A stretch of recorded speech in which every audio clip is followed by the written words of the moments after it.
가나안 성도라고 하는 표현이 있습니다. 전에 한번 언급을 했던 것 같은데요. 우리 기독신앙을 가지고 있기는 하지만 교회에 나가지 않고 있는 그런 성도들을 표현하는 단어입니다. 안 나가를 거꾸로 해서 가나안 성도라고 표현을 합니다. 이 언어 유의적인 그런 단어인데요. 대부분의 가나안 성도들은 기성교회의 역기능에 상처를 받기도 하고 또 환멸을 느껴서 그만 교회를 떠나버렸습니다. 실망해서 그래도 함께 신앙할 수 있는 다른 교회를 찾아가면 그나마 다행인데 아예 기성교회 밖으로 떠나버리고 말았습니다. 그러나 신앙생활을, 하나님에 대한 신앙을 완전히 저버린 것은 아니고 교회 밖에서도 스스로는 내가 하나님을 믿는다, 나는 크리스찬이다 라고 생각을 한다고 합니다. 같은 시대를 살아가고 있는 성도로서 책임감을 느끼는 동시에 또한 안타까움을 느낍니다. 그럼에도 불구하고 과연 교회로 모이지 않는데 과연 그런 분들을 성도라고 부를 수 있을까? 질문을 하게 되어집니다. 왜냐하면 우리를 자녀로 삼아주신 하나님께서는 동시에 우리를 그리스도의 한 몸 된 교회로 불러주시기 때문입니다. 그런데 한 가지 더 안타까운 사실은 교회에 출석은 하고 교회의 여러 모임에 참석은 하고 있지만 그 면면을 들여다보면 교회 하나됨 안으로 깊이 들어오지 못하는 분들도 있다라는 사실입니다. 가나안 성도들처럼 상처를 받았기 때문일 수도 있습니다. 교회를 떠날 수 없어서 함께 모이고는 있지만 더 큰 상처를 받지 않기 위하여서, 다른 환멸을 느끼지 않기 위하여서 스스로 마음의 울타리를 세워 나가고 있는 것입니다. 또 다른 경우가 있습니다. 교회와 지체들을 사랑하지 않고 섬기지 않는 것입니다.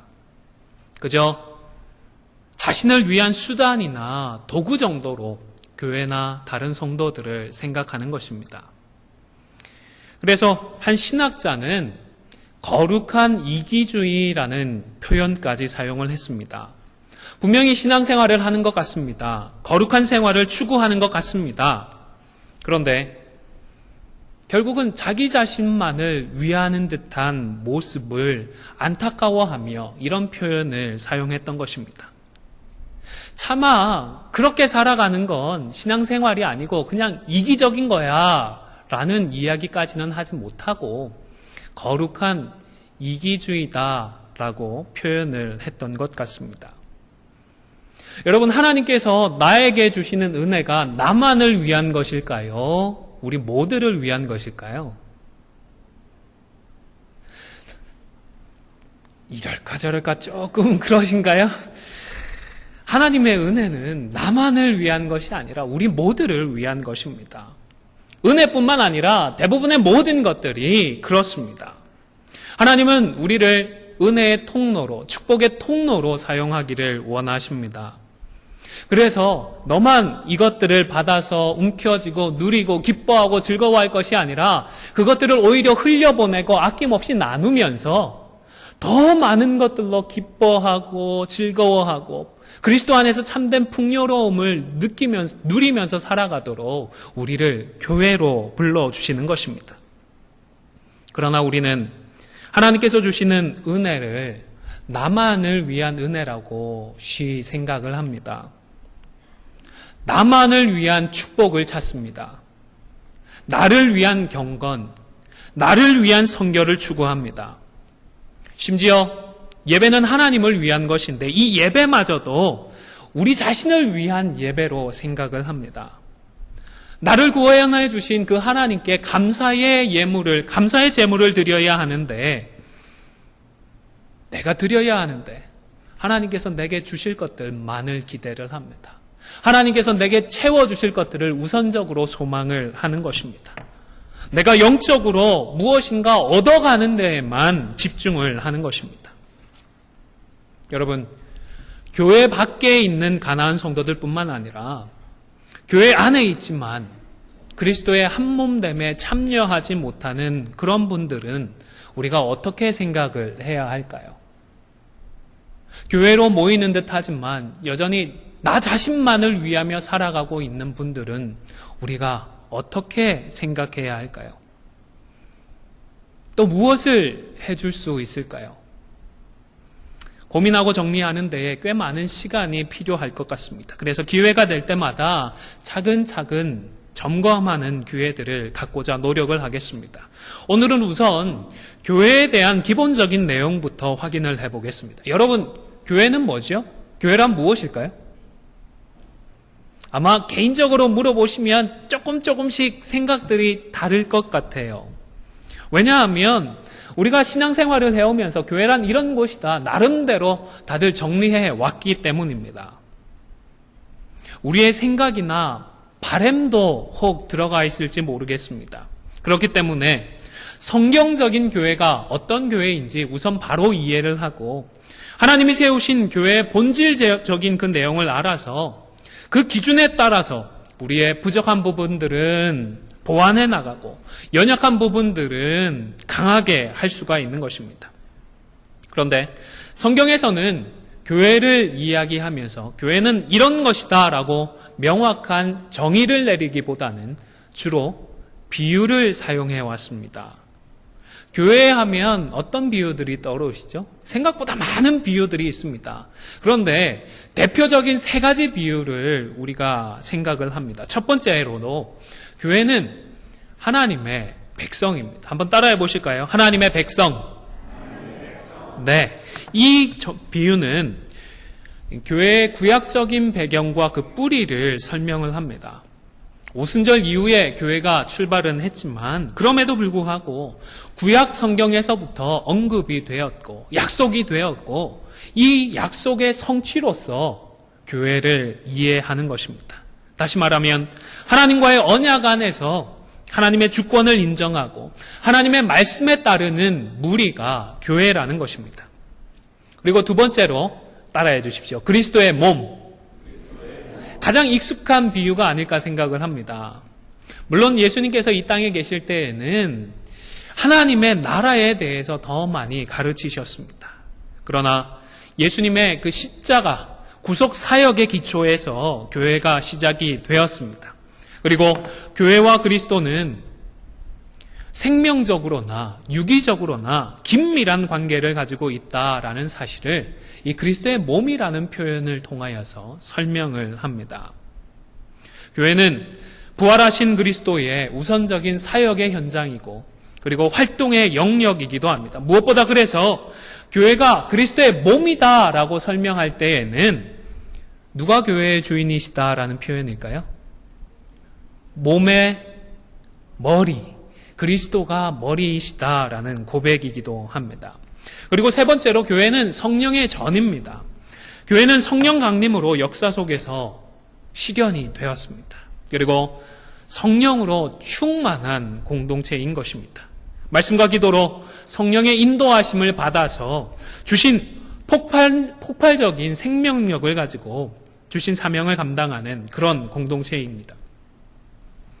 그런데 우리가 별로 주의를 기울이지 않고 둘러보더라도 이 땅에는 스스로 우리도 교회다 자처하는 그룹들이 그런 모임들이 꽤 많이 있습니다.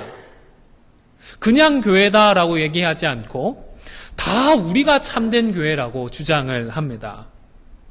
전부 다 하나님의 자녀랍니다.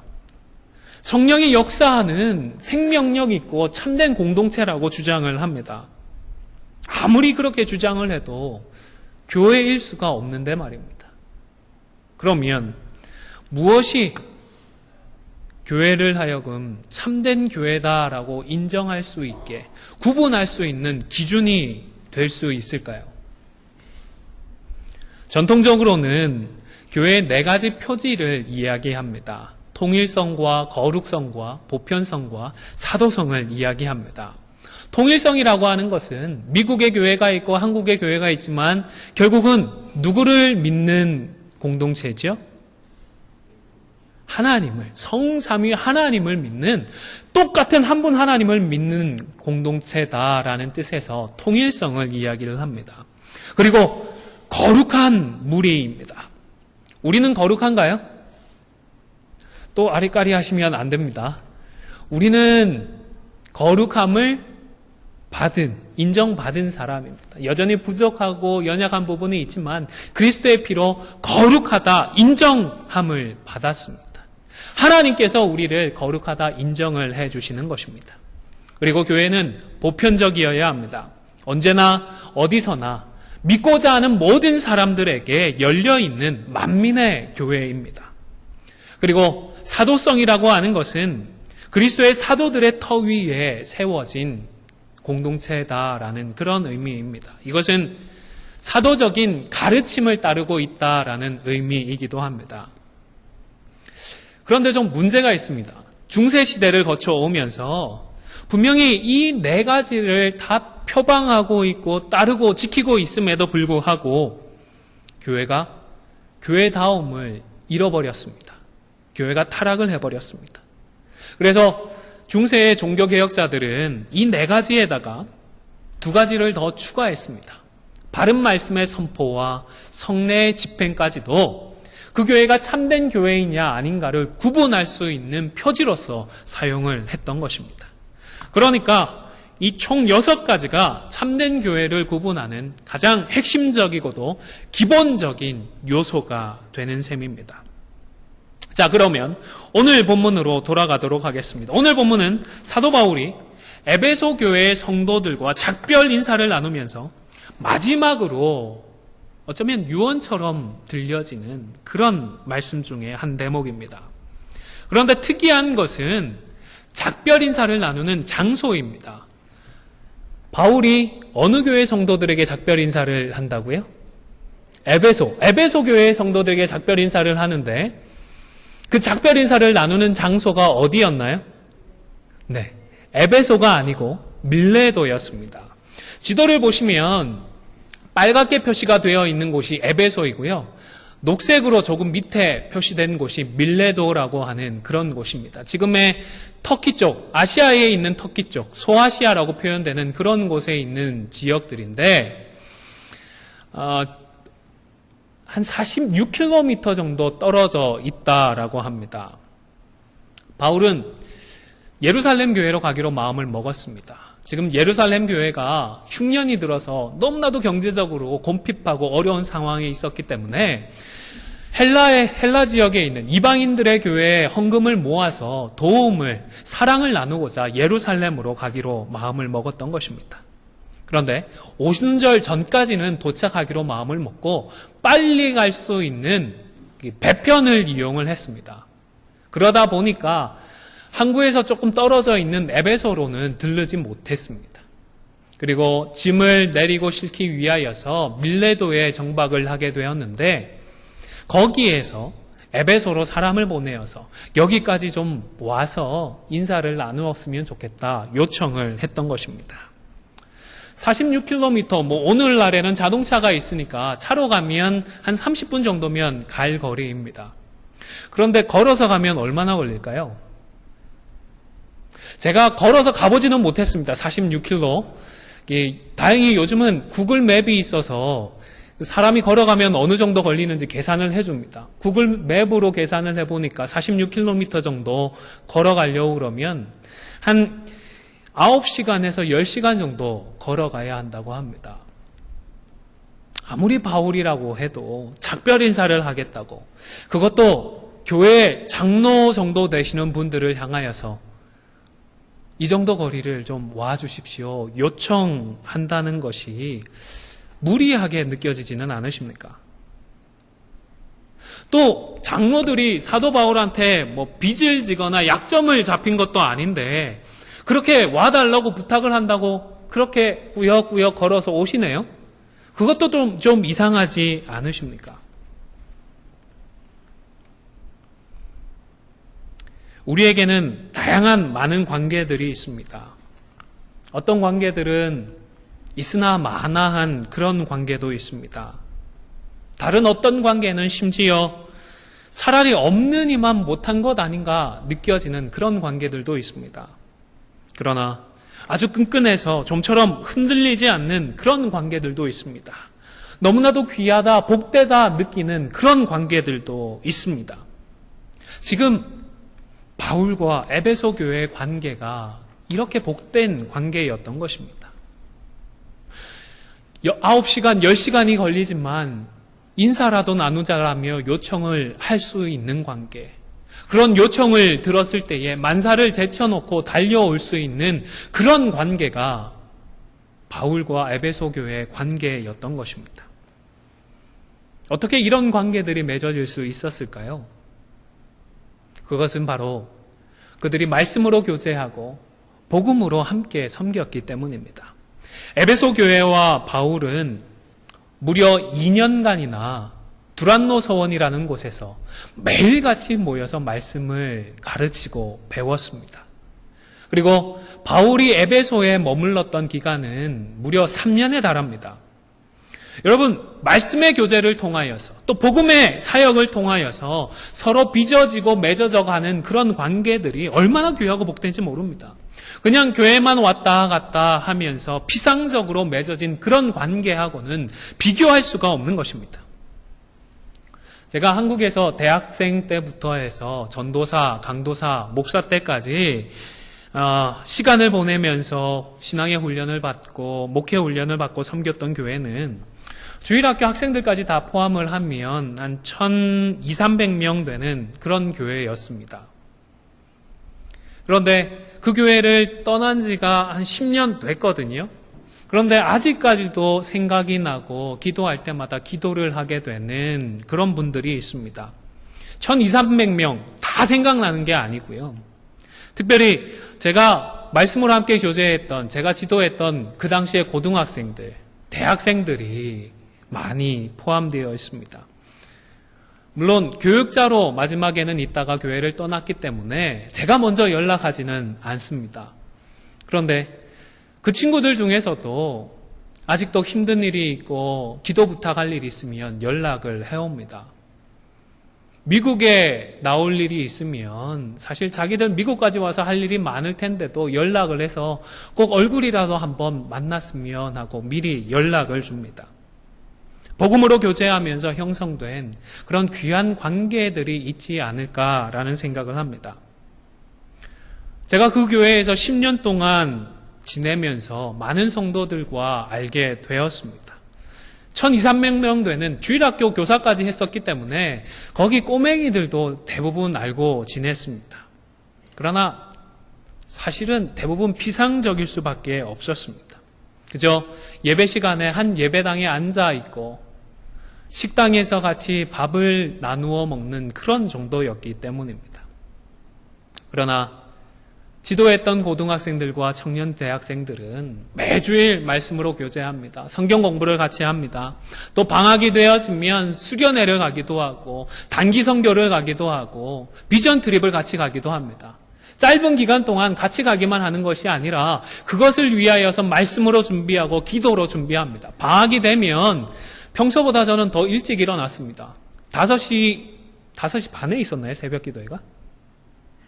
5시 반인지 5시인지 좀 헷갈립니다. 그러면 보통 때보다 제가 1시간 더 일찍 일어납니다. 왜냐하면 고등학생들, 청년들 집으로 데리고 다니면서 교회 승합차로 다니면서 픽업을 하기 때문에 그리고는 새벽에 같이 큐티하고 수련회를 위하여서 비전 트립을 위하여서 단기 선교를 위하여서 기도합니다.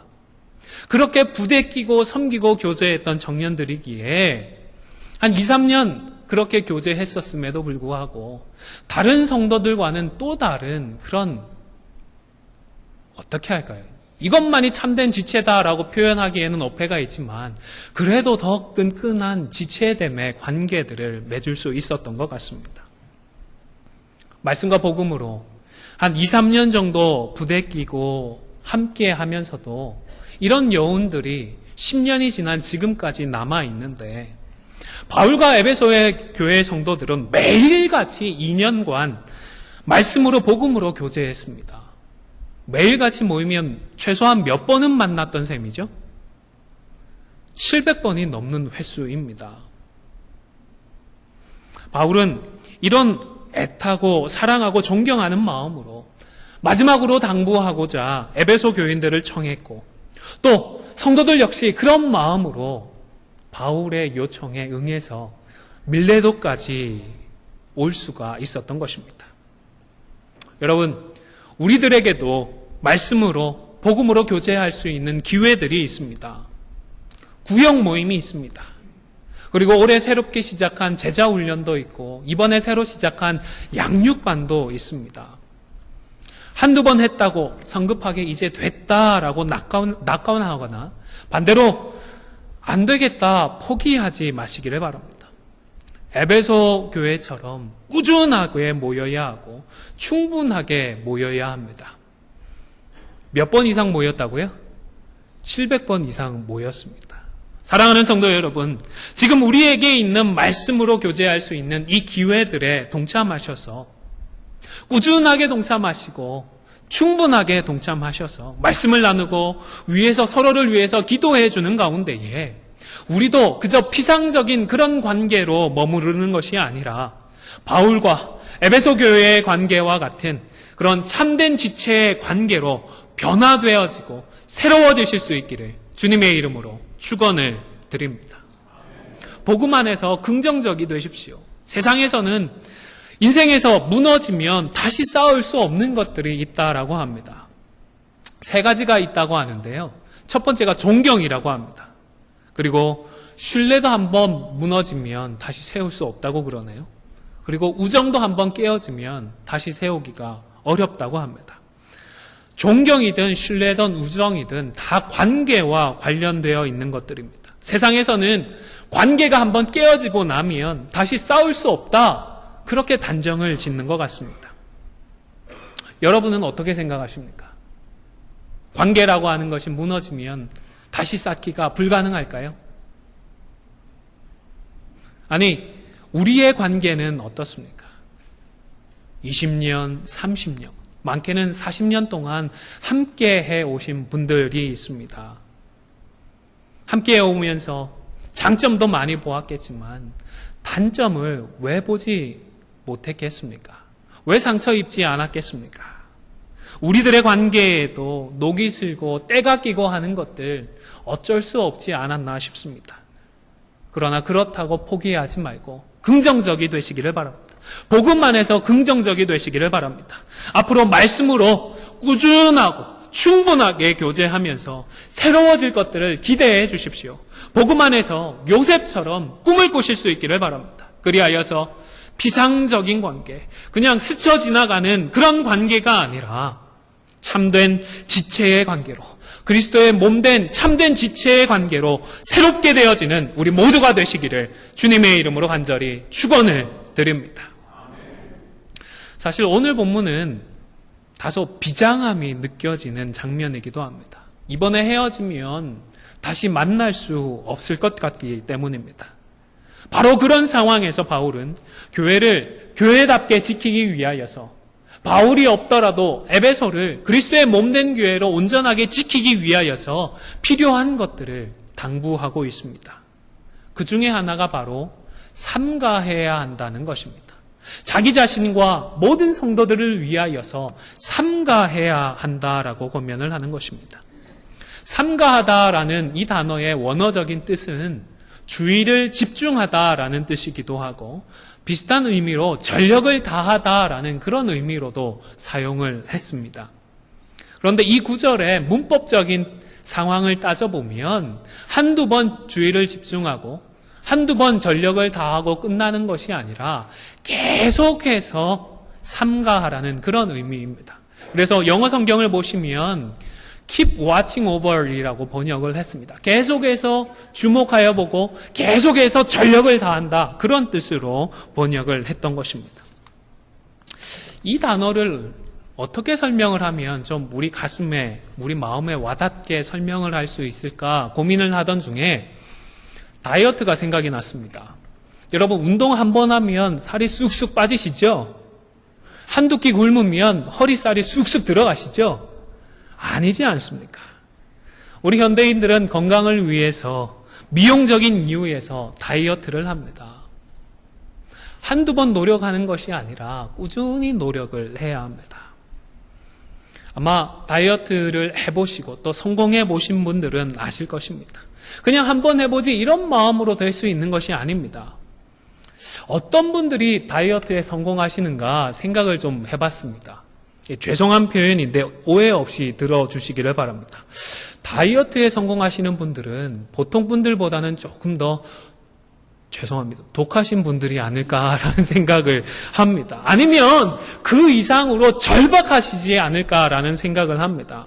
다이어트를 할 때에는 나름대로 목표로 한 몸무게를 정해놓고 아침 저녁으로 체중계에 올라서 오늘은 얼마나 빠졌을까. 심지어 먹을 때에는 이 밥 한 공기가 몇 칼로리고 이 반찬이 몇 칼로리 다 따져가면서 드시지 않습니까? 한 달, 두 달, 몇 달을 이렇게 집중을 하고 전력을 다하면 그 뒤에 가서 원하는 몸무게에 도달해 있고 원하는 외모에 도달해 있는 우리 자신을 발견할 수 있는 것 같습니다. 그런데 다이어트를 위해서 이렇게 삼가하는 것도 의미가 있지만 그래도 이 구절의 의미는 그것보다는 훨씬 더 뭐라고 할까요? 다이어트만으로는 설명하기가 부족한 것 같습니다. 여러분, 격투기 종목 운동선수들이 얼마나 운동을 열심히 하시는지 아시죠? 기초 체력부터 해서 전문적인 기술 훈련까지 정말로 힘들게 운동을 합니다. 그런데 이 운동선수들이 정말로 힘들어하는 것이 무엇인지 아십니까? 은퇴를 떠올리는 순간들이 있습니다. 도저히 더 이상은 못하겠다, 나 그만둬야겠다 하는 순간이 있습니다. 언젠가 하면 체중 개체를 할 때입니다. 격투기 종목은 이 체급이 다 나누어져 있습니다. 그리고 시합 전에는 그 체급에 해당되는 몸무게까지 체중을 조절해야 하는데 평소에 그렇게 체중을 유지하면 이 몸에 힘이 없기 때문에 평소에는 어느 정도 체중을 유지를 합니다. 근육도 키워야 하고 하기 때문에 체중을 유지하는데 이제 시합 전이 되면 하루 전날에, 주로 하루 전날이죠. 체중을 재게 되는데 그 전까지 일종의 급속도의 다이어트입니다. 먹지도 않고 심지어 물도 마시지 않습니다. 땀복을 입고 사우나에 들어가서 땀을 흘리고요. 거기 그렇게 앉아서 땀만 흘리는 게 아닙니다. 보니까요. 계속 침까지 뱉더라고요. 체중을 어떻게든 줄여야 하니까 몸에서 짜낼 수 있는 물이란 물은 다 그날 짜내는 것입니다. 이 순간에는 아무리 세계 챔피언이라고 해도 이 순간만큼은 못 참겠다, 못 견디겠다, 은퇴해야겠다라는 생각을 피할 수 없다라고 합니다. 사도 바울이 마지막으로 이별하면서 에베소 교회 성도를 향하여서 삼가해라, 주의를 집중해라, 전력을 다해라 권면을 할 때에 어떤 마음으로 권면했을까? 아마 적어도 개체를 조절하는 이 격투기 선수의 그 마음 정도는 생각하면서 권면하지 않았을까 싶습니다. 사랑하는 성도 여러분, 우리 자신과 교회를 위하여서 삼가하셔야 합니다. 삼가하셔야 합니다. 주의를 집중해야 하고 전력을 다해야 합니다. 어느 정도로요? 이 땅에서 격투기 선수들이 하는 그 이상으로 몸된 교회를 위하여서 그리고 우리 자신을 위하여서 삼가하실 수 있기를 바랍니다. 그러면 무엇을 삼가해야 할까요? 무엇에 전력을 다해야 할까요? 오늘 바로 이어진 구절에서는 명확한 언급이 없습니다만은 읽었던 구절 앞부분에서 우리가 좀 힌트를 얻을 수 있을 것 같습니다. 19절에서 21절의 말씀을 마지막으로 함께 읽도록 하겠습니다. 19절부터 21절 말씀입니다. 시작. 곧 모든 겸손과 눈물이며 유대인의 관계로 말미암아 당한 시험을 참고 주를 섬긴 것과 유익한 것은 무엇이든지 공중 앞에서나 각 집에서나 거리낌이 없이 여러분에게 전하여 가르치고 유대인과 헬라인들에게 하나님께 대한 회개와 우리 주 예수 그리스도께 대한 믿음을 증언한 것이라. 이런 바울의 본을 통하여서 우리가 무엇을 삼가해야 할지, 무엇에 전력을 다해야 할지 교훈을 얻을 수 있습니다. 화면을 보시면서 1번을 같이 읽어주시기를 바랍니다. 시작. 교만하지 않도록. 교만하지 않도록 우리가 삼가해야 합니다. 2번을 읽겠습니다. 시작. 형제 사랑이 메마르지 않도록 삼가해야 하겠습니다. 세 번째로는요. 시작. 시험을 참도록 집중해야 합니다. 네 번째로는요. 섬기는 것에 집중해야 합니다. 다섯 번째로는요. 가르치고 전하는 데에 집중해야 하겠습니다. 사랑하는 성도 여러분, 우리가 삼가해야 합니다. 집중해야 합니다. 교만하지 않도록, 형제 사랑이 우리 가운데 메마르지 않도록, 우리에게 있어지는 시험을 참도록, 주를 섬기는 일에, 그리고 복음을 가르치고 전하는 데에 전력을 다하시는, 그리하여서 우리를 통하여 우리 하나님의 뜻을 이루어가며 그리스도의 한몸됨을 지켜나아가는 우리 모두가 다 되실 수 있기를 주님의 이름으로 간절히 축원을 드립니다. 말씀을 기억하며 주님 다시 오실 때까지 우리가 기꺼이 삼가하며 전력을 다하여 이 길을 걸어가겠습니다. 고백하며 찬송하겠습니다.